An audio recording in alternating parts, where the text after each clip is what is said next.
Yang si orang Siam sana patung orang tak pakai baju, perutnya besar. Itu disembah. Bagaimana je? Anda minta tolong kepada orang seperti ini untuk merawat antum? Ini perbuatan kan orang bodoh yang buat kerja seperti itu. Orang pandai seperti kita Allah pelihara. Jangan pergi paranormal. Siapa pergi paranormal, kita sudah kuliahkan di sini. Malah sudah ada daurah di sini. Berapa ustaz memperkatakan tentang paranormal, dukun, bomo, mawang, orang pandai, tabib dan sebagainya. Kita tak perlu buang masa untuk mengulangannya. Kalau nak tanya nanti jumpa Ustaz Abu ni, Fairuz ni, insyaAllah. Iya, ada soalan yang lain. Baik, Ustaz. Ya, syukur ala wajib. Kita gabungkan menghafal hadis terlebih dahulu. Bagaimana? Mana yang lebih kita dahulukan, menghafal Al-Quran ataukah menghafal hadis terlebih dahulu? Kita hafal Al-Quran dulu. Kita hafal Al-Quran dulu. Yang pertama turunkan Al-Quran. Tetapi pahami Al-Quran dengan menghafal hadis. Bagaimana Ustaz? Itulah hadiah. Tapi dulukan Al-Quran. Sebab Al-Quran ini, kalau kita solat tidak baca hadis, kita solat baca Al-Quran. Nanti kalau imam kita salah baca, kalau kita tidak hafal, nanti imam tu ulang di belakang pun diam semua. Jadi kalau boleh bantulah imam tu yang salah baca. Quran dulu. Dan Quran adalah tidak dipertikaikan tentang sahihnya. Betul kan? Hadis kadang-kadang kita keliru yang mana sahih tidak sahih, kecuali orang yang kembalikan kepada ahli hadis. Kalau Quran tidak perlu ditanyakan kepada ahli Quran apakah ini sahih tidak sahih. Semua yakin, semua ittifaq Quran itu dari alif lam mim sampai akhir, atau pada surah Al-Fatihah sampai akhir, itu tidak ada dipertikaikan tentang sahihnya. Jadi Quran dulu. Dan Quran itu syifa, perawatan. Jadi Quran dulu. Setelah menghafal Al-Quran, kita teruskan menghafal hadis Rasulullah SAW yang sahih. Begitu juga boleh dihafal yang maudhu', yang la aslalahu, untuk memberi ketahu kepada orang. Seperti talabul ilm faridatun ala kulli muslim. Asalnya hadisnya hadis dhaif, tapi penguatnya banyak, maka diangkat jadi hadis sahih. Tetapi utlubul ilma walau misin, tuntutlah ilmu walaupun negeri Cina. Pada masa Rasulullah SAW ada pakar hadis di negeri Cina? Ada pakar fake di negeri Cina? Tidak ada. Jadi hadis itu adalah hadis yang tidak sahih. Adapun hadis utlubul ilm minal mahdi ilal lahdi, itu semua adalah hadis-hadis yang boleh dihafal, tetapi untuk membetulkan orang yang berpegang kepada hadis ini, kita katakan bahawa hadis ini adalah hadis dhaif. Saja masalah. Bukankah imam-imam kita yang hadis sahih dihafal, yang maudhu', yang asal dihafal? Tapi kalau boleh hafal yang sahih dulu. Hafal yang sahih dulu. Tapi kalau mampu, yang tidak sahih juga dihafal. InsyaAllah ini manfaat bagi antum. Innamal a'malu binniyat. Amal itu dimulakan dengan niat. Kalau niat untuk mempertahankan agama Allah, supaya jangan ditipu agama Allah itu dengan hadis-hadis yang palsu, yang maudhu' dan sebagainya, hafal. Iya kan? Yang palsu itu karangan orang-orang jahiliyah, orang-orang yang menentang agama Allah. Umar secara umum mengatakan la ya'riful Islam man lam ya'riful jahiliyah. Tidak kenal Islam orang yang tak kenal jahiliyah.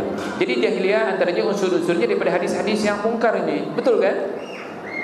Banyak ada hadis mungkar dipakai oleh orang-orang, terutamanya orang sufi dan orang tarekat. Mereka jadikan hujah, tapi bagi kita itu salah. Ya, jadi insyaAllah dahulukan Al-Quran, kemudian hadis yang sahih. Tidak salah menghafal hadis-hadis palsu, tapi bukan untuk diamalkan, tapi untuk membetulkan kekeliruan umat, kekeliruan, kesilapan umat ini dalam menggunakan hadis, insyaAllah. Teruskan sahabat kalau ada soalan yang lain, insyaAllah. Baik, berikutnya, kalau saya tadi Ustaz sempat menyinggung tentang kesabaran dalam menghadapi cobaan. Iya. Pertanyaannya, bagaimana cara meningkatkan sifat sabar menghadapi cobaan dan godaan? Ada satu buku di luar pun ada, dan di antara buku yang terbagus yang sudah diterjemahkan ke dalam bahasa Indonesia sekarang sampai di Majlis Riyadhus Shalihin.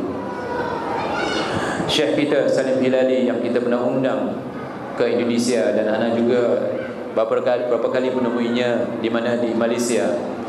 Jadi kitab ini bagus kalau dia mau dibaca, dan syarahnya juga dalam bahasa Indonesia, bahasa yang paling mudah dipahami, sama ada orang Indonesia ataupun oleh orang yang di luar Indonesia yang berbahasa Melayu ini. Kesabaran ini tuan-tuan perlulah dilatih, betul kan?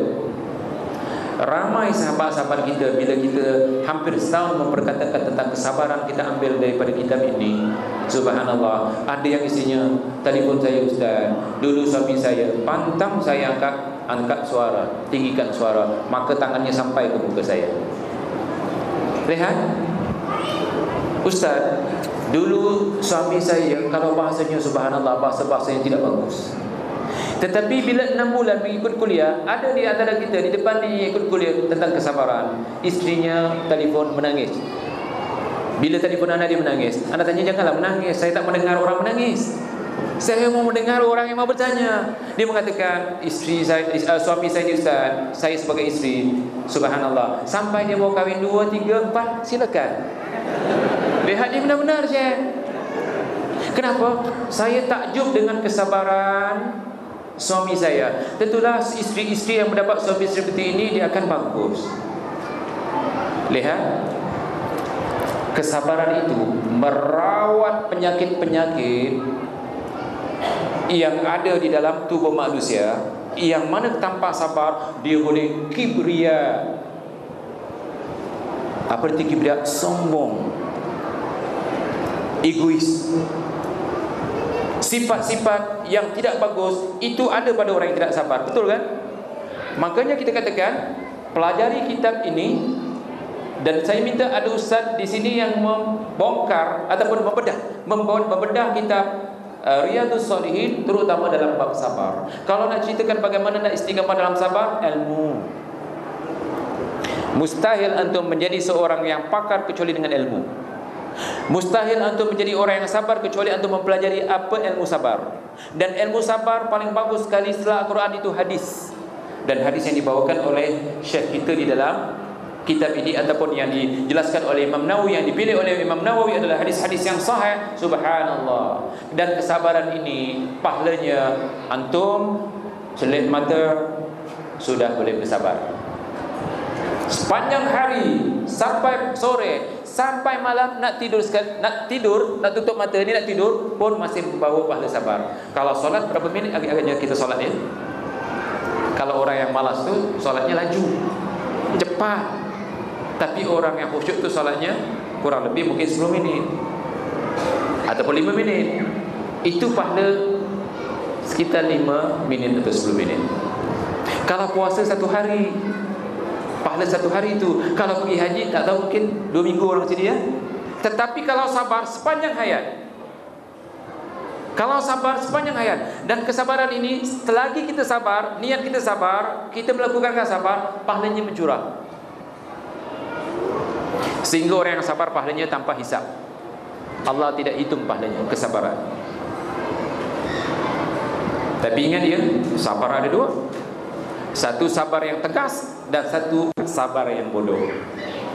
Jangan ambil sabar yang bodoh. Nanti kata ustaz sabar, orang lempang kita pun sabar. Ya, orang curi harta kita pun sabar. Itu bukan sabar, itu namanya bodoh. Ingat ya, satu tegas. Jangan kita lihat anak kita tak sembahyang, oh sabar, saya orang sabar. Jangan. Kita kena tegas. Kan yang 9 tahun kalau tak sabar kena, kalau tak solat kena pukul. Jangan kita katakan oh saya sabar. Istrinya bukan aurat, buka aurat, jalan dengan buka aurat, sabar. Boleh sabar seperti itu? Itu bukan sabar, itu bodoh namanya. InsyaAllah kalimah ini kalau saya gunakan ada orang yang tak senang, mudah-mudahan di sini semua senang insyaAllah. Ya.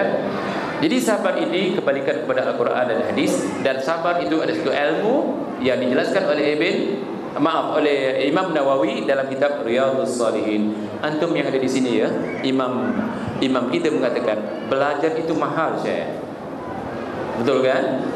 Kitab sekarang mahal. Jadi jimat-jimat antum. Artinya bahasa sini jimat ya. Berhemat-hemat antum. Kalau jimat di sini tangkal, saya tahu. Tapi kalau orang Malaysia jimat itu bukan tangkal. Ya, berhemat. Jadi berhemat antum, jangan membazir, menabung.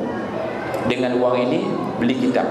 Dan tanyakan kepada ustaz-ustaz kita di sini, kitab apa yang bagus tentang sabar. Tapi kalau mampu di antaranya Riyadhus Shalihin yang